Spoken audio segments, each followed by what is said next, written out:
আজি মই চুজি লাড়ু বনাওঁ বুলি ভাবিছোঁ দেই। আপোনালোকে কেনেকৈ বনায় মোক জনাবচোন। কিন্তু মই এনেকৈয়ে বনাওঁ।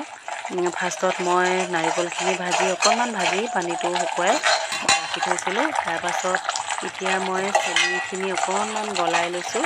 গলাই চেনিখিনি যেতিয়া গলিব তাত মই ভাজি থোৱা নাৰিকলখিনি আৰু ইলাচি কেইটামান আৰু গাখীৰ অকণমান দি ডাঠ হোৱাকৈ সেইখিনি বাদাম ভাজি ৰাখিছিলোঁ। বাদামখিনি ভাজি লৈ ইয়াৰ যিখিনি বাকলি সেইখিনি ভালকৈ গুচাই ল'ব লাগিব। আৰু এইখিনি মই চুজি ভাজি ৰাখিছোঁ আৰু বাকলিখিনি গোটেইখিনি ভালকৈ এৰুৱাই ল'ব লাগিব।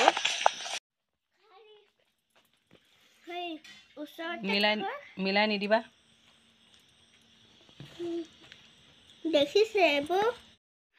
চুজিখিনিত অলপ অলপ চেনি পানী দি এনেকৈ মঠি পেলালোঁ চুজি লাডুখিনি। এইখিনি চুজি লাড়ু হৈ গ'ল আৰু টান টান হৈছে। আৰু